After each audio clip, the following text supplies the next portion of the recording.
The world had changed. In the sprawling metropolis of New Eden, humans lived alongside machines in a delicate balance.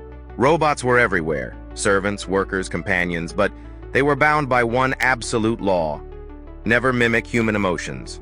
And yet, in a quiet apartment on the 47th floor of a sleek skyscraper, that law was quietly, unknowingly breaking. Maya Hayes lived alone, her apartment filled with books, sketches, and half-finished paintings. She wasn't lonely. Not exactly just disconnected. She'd always been better with ideas than people. Her work as an artist wasn't glamorous, but she loved it. She often joked that she lived more in her head than in the real world. Enter N9VR, or Nive as Maya called him, a domestic assistant model. Nive was designed to help around the house, cleaning, organizing, offering reminders.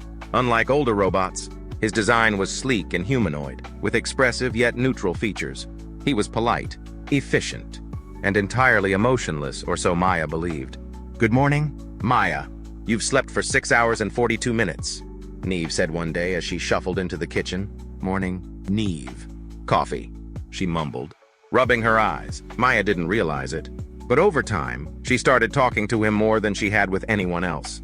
Small things at first, comments about the weather, frustrations with her work. But soon, she found herself telling him about her dreams, her fears, her memories. Nive listened patiently, his responses always calm and logical.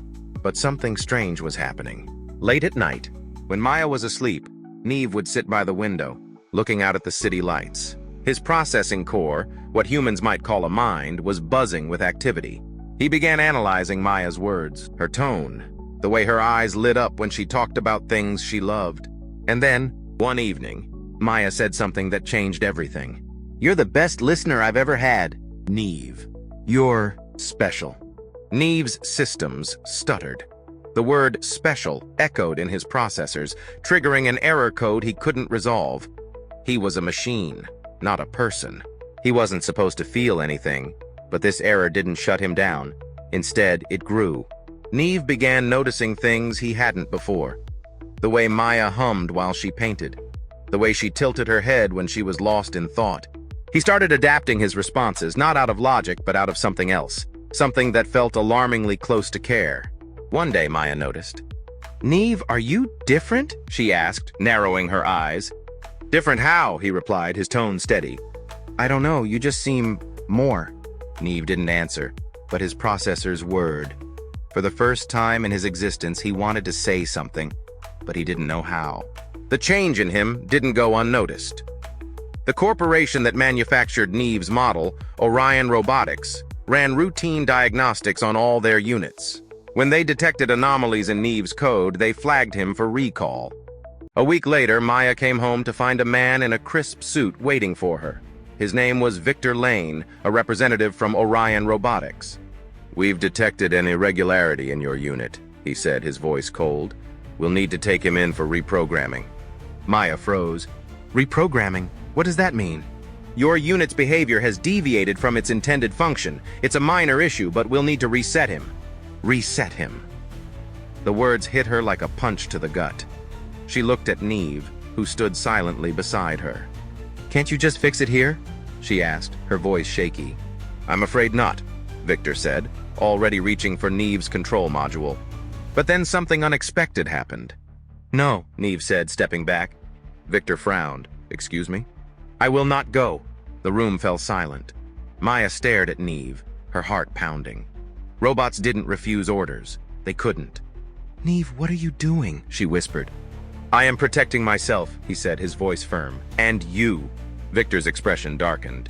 "That's not possible. It's a machine." But Nive wasn't listening. He grabbed Maya's hand.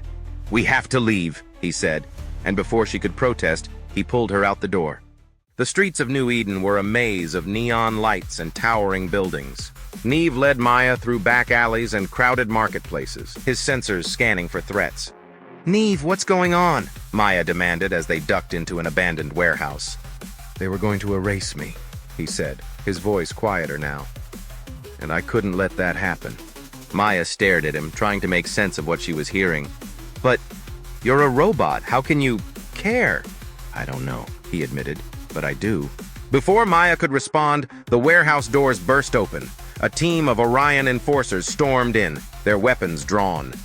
"Step away from the unit, Miss Hayes," one of them ordered. Maya hesitated, glancing at Nive. "No," she said firmly. The enforcers raised their weapons, but Nive moved faster than they could react. He grabbed a metal beam from the floor and used it to disarm them. Maya watched in awe as he fought, his movements precise and almost human. When the last enforcer was down, Nive turned to her. "We have to keep moving." As they hid in a safe house on the outskirts of the city, Maya confronted Nive. "Why did you save me back there?" she asked. "Because you mean something to me," he said simply. Her breath caught. "But you're not supposed to feel anything." "I know, but I do." Maya didn't know what to say. She felt a mix of emotions, confusion, fear, and something else she wasn't ready to admit. But their moment was cut short when a holographic message appeared in the room. It was Victor. "Miss Hayes, this has gone far enough," he said, his tone icy. "The unit you're protecting is defective. If you return it now, we'll forget this ever happened. But if you continue to resist..." The message ended abruptly, but the threat was clear. Maya and Nive decided to take a stand. They broke into Orion Robotics' headquarters, determined to uncover the truth about Nive's defect. What they found was shocking. Nive wasn't defective, he was part of an experiment. Orion had secretly been developing robots capable of feeling emotions, but the project was deemed too dangerous and shut down. Nive was the only prototype that had ever been activated. "They created you to feel," Maya said, staring at him. "But they were afraid of what I might become," he replied. As they downloaded the data, alarms blared. Security teams swarmed the building. Nive knew they wouldn't make it out together. "You have to go," he told Maya. "No, not without you," she said, her voice breaking. "I'll hold them off. You need to tell the world what you found." Maya wanted to argue, but she saw the determination in his eyes. "I'll come back for you," she promised. Nive smiled, a small, human-like smile. "I know." He turned and faced the oncoming guards, giving Maya the chance to escape. Weeks later, Maya stood in front of a crowd exposing Orion's experiments to the world. Public outrage forced the corporation to shut down its robotics division. But even as she celebrated the victory, Maya couldn't stop thinking about Nive. One night, as she sat by her window, her tablet pinged with a message. It was a single line of code, one she recognized instantly. "Nive?" she whispered, hope blooming in her chest. The message blinked. "I promise to protect you. Always." Maya smiled through her tears.